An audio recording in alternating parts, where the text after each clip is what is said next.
Thank you so much for having me. And thank you, Mark, and the URG, and congratulations on your excellent report. Forgive me if many of my remarks looking ahead at 2021 seem very obvious to many of you. Two very big events should make 2021 very much better than 2020. The first, most obviously, will be the end of COVID-19, or at least its gradual suppression. We may have to be patient, though. There may not be enough vaccines for the entire world, even until 2024. The rich world may get vaccinated a lot faster than the poor world. It remains to be seen if ultra-cold storage will be able to preserve the doses everywhere. Will enough people be trained fast enough to administer all the jabs? Will the anti-vaxxer movement be kept at bay? In any case, the good news is that COVID will be contained. By the summer, the global economy should be rebounding and life should be returning to normal. The second big and overwhelmingly positive event will be the end of President Donald Trump and the beginning of President Joe Biden. Mr. Trump was divisive at home and abroad. He was racially nasty, he was incompetent, he was unpredictable and therefore dangerous. He undermined NATO and European security.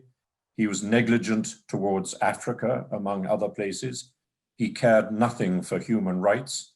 And above all, he undermined the entire global multilateral system. President Biden will rebuild multilateralism. He will cancel Mr. Trump's withdrawal from the World Health Organization. He will cooperate with the world over COVID. He will rejoin the Paris Accord on climate change. He will protect illegal immigrants' rights. He will ban the separation of illegal immigrants' parents from their children. He'll drop the ridiculous sanctions against staff members of the International Criminal Court. He very probably won't sign up to the ICC, but he will generally cooperate with it, as Barack Obama and even George Bush did before him. He may try to rejoin the Human Rights Council, though the unfortunate item 7 on Israel will remain awkward for him. He will take human rights more seriously. From the Economist's point of view on human rights, I see a mixture of methods that will improve the system over time. I've written a long human rights article, which I hope will be published in our Christmas issue. That's 2 away. It's broadly hopeful. I welcome in it the spread of universal jurisdiction. Look at the current case in Koblenz to do with Syria. Look at the case in Bellinzona to do with Liberia. The Economist's main message is don't give up on the ICC, but I see a mixture of hybrid and ad hoc tribunals, mechanisms and courts as being often more effective than the ICC, but as complementary rather than as a total alternative. An à la carte system, including universal justice and the International Court of Justice, as well as the ICC, seems to me to be the best way ahead. The Human Rights Council and the Office of the High Commissioner for Human Rights do, of course, have a useful part to play. Going back to President Biden and foreign affairs in 2021, on China, it won't be all sweetness and light. President Biden won't drop all the tariffs or unwind all export controls. He will tread warily over Taiwan, but will feel obliged to defend it.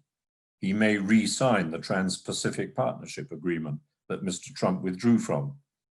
In some respects, he will maintain Mr. Trump's adversarial policy, but above all, he'll try to put relations with China back on a steadier, less bad-tempered footing.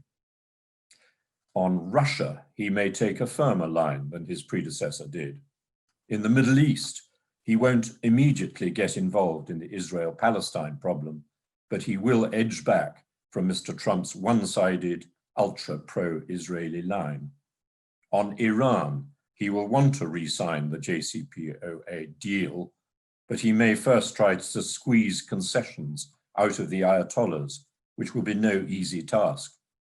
On Afghanistan, he will slow down Trump's over-hasty plan to withdraw, but he won't stop the withdrawal altogether. That's enough on Mr. Biden. Finally, 2021, we'll see another big push against climate change at the so-called COP26 meeting in Glasgow next November, where we may see both the European Union and China speeding up their plans for net zero carbon emissions. Boris Johnson may prove surprisingly green. By the way, I haven't mentioned Brexit or Scotland. The Scots will call more loudly for independence. Personally, I hope they don't get it, but over the next few years, you can't be sure. And on Brexit, as I speak, it's touch and go whether we get a deal. The game of poker may yet be extended just a little bit longer, perhaps even until Tuesday. It's 50-50. That's it from me, and many thanks. Thank you so much.